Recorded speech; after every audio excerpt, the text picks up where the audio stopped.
અગત્યની ચર્ચા કરશું ગ્લુકોઝમાં ગ્લુટારોટેશન શું છે। તો વિદ્યાર્થી મિત્રો, ગ્લુટારોટેશન ખરેખર વિશિષ્ટ પરિભ્રમણના મૂલ્યોમાં ફેરફાર થવાની ઘટના। આપણે ઉદાહરણ દ્વારા સમજીએ તો વધુ ખ્યાલ આવે। આ પહેલાં પણ આપણે જોયું કે ગ્લુકોઝના આલ્ફા અને બીટા સ્વરૂપો છે તે સ્ફટિકીકરણની પ્રક્રિયા દ્વારા મેળવી શકાય છે। જેમ કે આલ્ફા ડી ગ્લુકોઝ જો આપણે મેળવવું હોય તો 303 કેલ્વિન તાપમાને ગ્લુકોઝના જલીય દ્રાવણનું સ્ફટિકીકરણ કરવાથી આપણને આલ્ફા ડી ગ્લુકોઝ પ્રાપ્ત થાય છે। ગ્લુકોઝના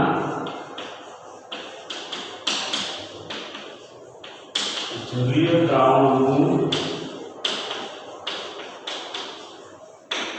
303 કેલ્વિન તાપમાને સ્ફટિકીકરણ કરવાથી આલ્ફા ડી ગ્લુકોઝ મળે છે।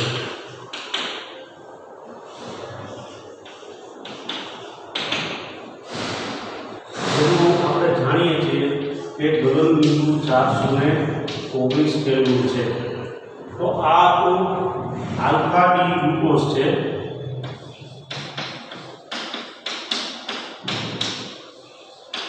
કે જેનું વિશિષ્ટ પરિભ્રમણનું મૂલ્ય +112 છે। આની ખાસ નોંધ કરવાની છે, આલ્ફા ડી ગ્લુકોઝનું વિશિષ્ટ પરિભ્રમણનું મૂલ્ય +112 છે। જો આલ્ફા ડી ગ્લુકોઝનું તાજું બનાવેલું દ્રાવણ પોલારિમીટરી ટ્યુબમાં ભરી અને જો ધ્રુવીકૃત પ્રકાશનું પરિભ્રમણ નોંધવામાં આવે, વિશિષ્ટ પરિભ્રમણ નોંધવામાં આવે તો +112 પ્રાપ્ત થાય છે। આ જ રીતે બીટા ડી ગ્લુકોઝ પણ આપણે સ્ફટિકીકરણની પ્રક્રિયા દ્વારા મેળવી શકીએ છીએ। ગ્લુકોઝના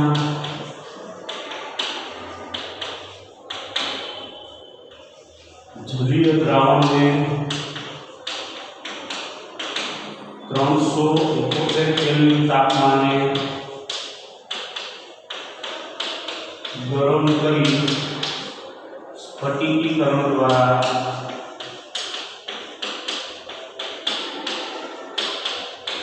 બીટા ડી ગ્લુકોઝ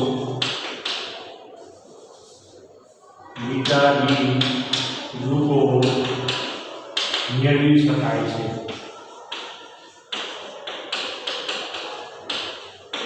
જેનું ગલનબિંદુ આપણે જાણીએ છીએ 423 કેલ્વિન છે અને બીટા ડી ગ્લુકોઝ છે તેનું વિશિષ્ટ પરિભ્રમણનું મૂલ્ય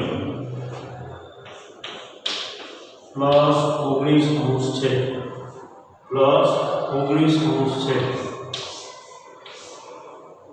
તો આ રીતે આપણે આલ્ફા અને બીટા ડી ગ્લુકોઝ છે એ સ્ફટિકીકરણની પ્રક્રિયા દ્વારા મેળવીશું। હવે આલ્ફા ડી ગ્લુકોઝ છે તેનું આપણે તાજું બનાવેલું એવું જલીય દ્રાવણ લઈએ તો તેનું વિશિષ્ટ પરિભ્રમણનું મૂલ્ય +112 મળે છે। અને જો આ દ્રાવણને થોડો સમય રાખી મૂકવામાં આવે તો વિશિષ્ટ પરિભ્રમણનું મૂલ્ય +112 માંથી ઘટી અને 52.5 થઈ જાય છે। +52.5 થાય છે। અને આ જ રીતે બીટા ડી ગ્લુકોઝનું તાજું બનાવેલું જલીય દ્રાવણ લેવામાં આવે તો વિશિષ્ટ પરિભ્રમણ +19 મળે છે। પરંતુ જો આ દ્રાવણને રાખી મૂકવામાં આવે તો તેના વિશિષ્ટ પરિભ્રમણનું મૂલ્ય વધીને +52.5 થાય છે। તો અહીંયા આપણે જોઈ શકીએ કે આલ્ફા ડી ગ્લુકોઝનું વિશિષ્ટ પરિભ્રમણનું મૂલ્ય +112 હતું જે ઘટીને +52.5 થાય અને બીટા ડી ગ્લુકોઝનું વિશિષ્ટ પરિભ્રમણનું મૂલ્ય +19 હતું જેને રાખી મૂકવાથી +22.5 થાય છે। આમ આપણે જોઈ શકીએ કે આલ્ફા અને બીટા ડી ગ્લુકોઝમાં અનુક્રમે વિશિષ્ટ પરિભ્રમણના મૂલ્યમાં ઘટાડો કે વધારો થઈ અને મૂલ્ય +52.5 થાય છે। તો આમ ગ્લુકોઝના જે સ્વરૂપો છે આલ્ફા અને બીટા તેના જલીય દ્રાવણને રાખી મૂકવાથી વિશિષ્ટ પરિભ્રમણનું મૂલ્ય બદલાય છે. આલ્ફા ડી ગ્લુકોઝ પ્લસ 112 માંથી 52.5, બીટા ડી ગ્લુકોઝ 19 માંથી 52.5. તો આમ ગ્લુકોઝના તાજા બનાવેલા જલીય દ્રાવણને રાખી મૂકવાથી તેના વિશિષ્ટ પરિભ્રમણના મૂલ્યમાં બદલાવ આવે છે, ફેરફાર થાય છે. આ ઘટનાને બીટા રોટેશન તરીકે ઓળખવામાં આવે છે. ફ્રુક્ટોઝ પણ આ પ્રકારનું બીટા રોટેશન દર્શાવે છે. હવે આપણે જૈવિક અણુ તરીકે પ્રોટીનનો અભ્યાસ કરીશું.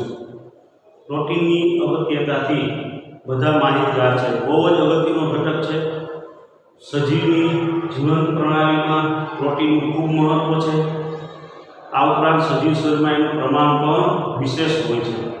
પ્રોટીન આપણને વિવિધ ખાદ્ય પદાર્થોમાંથી મળે છે, જેમ કે પ્રોટીન, દૂધ, ચીઝ, કઠોળ, માંસ, માછલી વગેરે ખાદ્ય પદાર્થોમાંથી મળે છે. પ્રોટીન એક પ્રકારના પોલિમેરિક અણુ છે, ખૂબ વધારે અણુભાર ધરાવે છે. આ ઉપરાંત ઉત્સેચકો, અંતઃસ્ત્રાવો, એન્ટીબોડી વગેરે પ્રોટીનના બનેલા છે.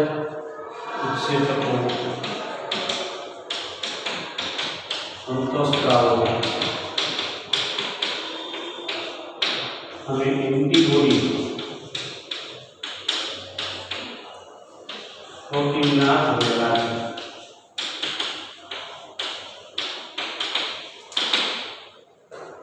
હવે જો આ પ્રોટીનનું જળ વિભાજન કરવામાં આવે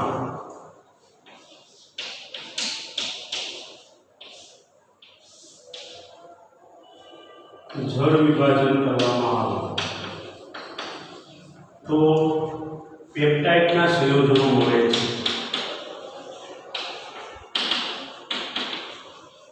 અને આ પેપ્ટાઇડ સંયોજનો આગળ જળ વિભાજન કરવામાં આવે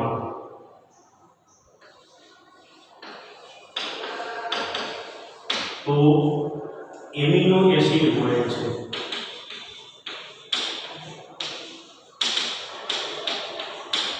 એનો મતલબ એવો થાય કે પ્રોટીન છે તે પેપ્ટાઇડ સંયોજનો બનેલા છે અને પેપ્ટાઇડનું જળ વિભાજન કરતા એમિનો એસિડ મળે છે.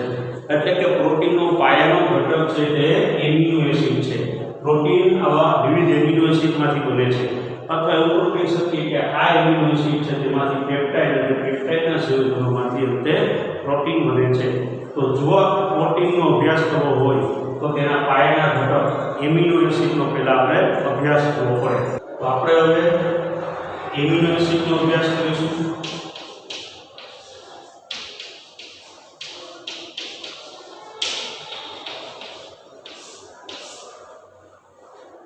આ ઘટકનું નામ જ એમિનો એસિડ છે, મતલબ કે એક એમિનો સમૂહ અને એક કાર્બોક્સિલિક એસિડ આવેલો હોવો જોઈએ.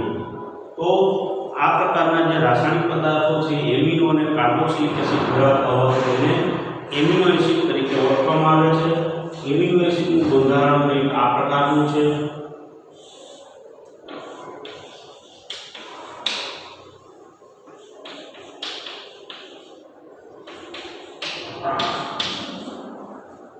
આપણે જોઈ શકીએ કે એક કાર્બોક્સિલિક એસિડ આવેલો છે અને આ છે આપણો એમિનો સમૂહ છે. આ ઉપરાંત આ આવેલો હોય છે, જ્યાં આ શું છે કે જ્યાં આગળ આ બરાબર માત્ર આલ્કાઇલ સમૂહ નથી, પરંતુ આલ્કાઇલ સમૂહ ઉપરાંત સક્રિય કે એરોમેટિક સમૂહ પણ હોઈ શકે.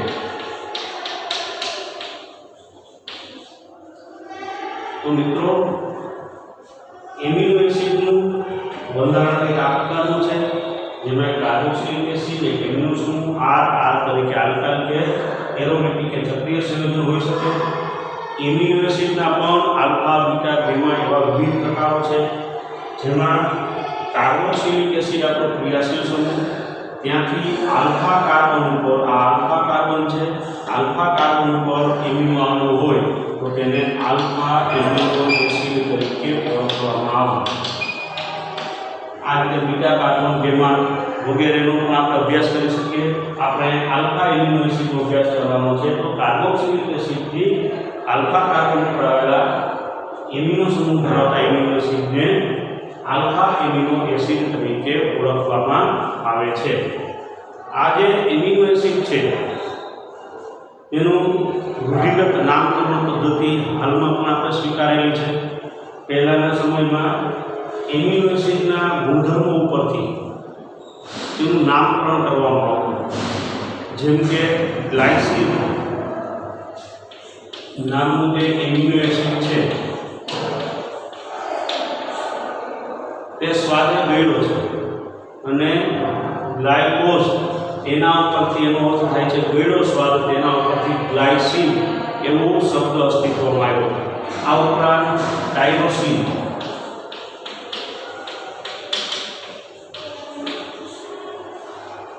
આ જે એમિનો એસિડ છે તે ચીઝમાંથી મળી આવે છે અને ગ્રીક ભાષામાં ચીઝને ટાયરોઝ કહેવામાં આવે છે. ટાયરોઝમાંથી પ્રાપ્ત થતો એમિનો એસિડ એટલે ટાયરોસિન. તો આવી રીતે રૂઢિગત નામ પદ્ધતિ જે પહેલાંના સમયમાં હતી એ પણ હાલમાં આપણે સ્વીકારી અને ગ્લાયસિન, ટાયરોસિન જે કંઈ રૂઢિગત નામ છે એ નામથી એમિનો એસિડને ઓળખવામાં આવે છે. વિદ્યાર્થી મિત્રો, હવે આપણે એમિનો એસિડના ડી અને એલ સ્વરૂપનો અભ્યાસ કરશું.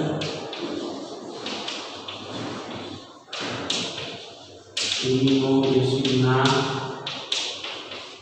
ડી અને એલ સ્વરૂપો. આ અગાઉ આપણે કાર્બોહાઈડ્રેટમાં ગ્લુકોઝ અને ફ્રુક્ટોનના ડી અને એલ સ્વરૂપોનો આપણે અભ્યાસ કર્યો. ત્યાં આગળ આપણે જોયું કે કિરાલ કાર્બનની જમણી બાજુ OH હોય તો ડી સ્વરૂપ અને ડાબી બાજુ OH હોય તો આપણે એલ સ્વરૂપ તરીકે ઓળખીએ છીએ.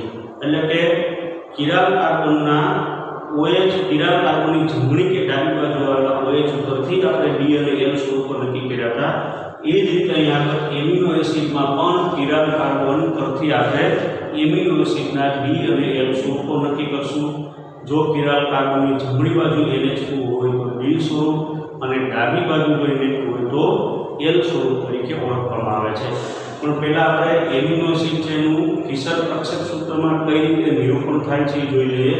તેમાં આ રીતે નિરૂપણ કરી શકાય, જેમાં ઊભી અક્ષ ઉપર અહીંયા આગળ આપણે COOH એટલે કે કાર્બોક્સિલિક સમૂહ અને નીચેની તરફ R દર્શાવવામાં આવે છે. ઉપરની તરફ કાર્બોક્સિલિક એસિડ અને નીચેની તરફ R દર્શાવવામાં આવે છે. ઉપરની તરફ કાર્બોક્સિલિક સમૂહ અને નીચેની તરફ R દર્શાવવામાં આવે છે. આ છે આપણો કિરાલ કાર્બન છે.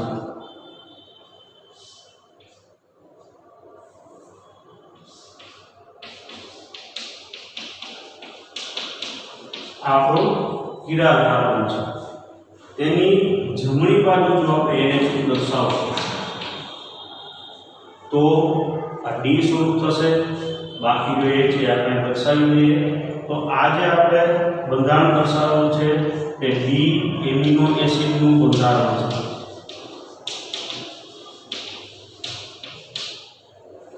આ જ રીતે જો આપણે એલ એમિનો એસિડનું બંધારણ દર્શાવીએ તો ફિશર પ્રક્ષેપ નિરૂપણ પહેલા કરી નાખીએ. COOH એટલે કે કાર્બોક્સિલિક સમૂહ છે એ ઉપરની તરફ, R નીચેની તરફ અને એમિનો છે કિરાલ કાર્બનની ડાબી બાજુ દર્શાવીએ. અહીંયા આગળ આવશે H તો આ જે બનશે એ એલ એમિનો એસિડ. તો આપણે અહીંયા જોઈ શકીએ કે આ છે કિરાલ કાર્બન છે. આ કિરાલ કાર્બનની જમણી બાજુ NH2 આવેલું છે તો આપણે એને ડી એમિનો એસિડ તરીકે ઓળખશું. તે જ રીતે અહીંયા આગળ કિરાલ કાર્બનની ડાબી બાજુએ એમિનો આવેલું છે એટલા માટે આપણે એને એલ એમિનો એસિડ તરીકે ઓળખશું. જે એમિનો એસિડ જોવા મળે છે આ આપણા સમાજમાં મોટાભાગના એલ એમિનો એસિડ હોય છે. તો વિદ્યાર્થી મિત્રો, અહીંયા આગળ આપણે પ્રોટીન ટોપિકમાં બહુ સામાન્ય એવા પાયાના એવા પદાર્થો એમિનો એસિડ વિશેની માહિતી લીધી. હવે આવશે એમિનો એસિડનું વર્ગીકરણ, જેમાં એસિડિક, બેઝિક અને તટસ્થ એમિનો એસિડ ઉદાહરણ સાથે આપણે એનો અભ્યાસ કરીશું.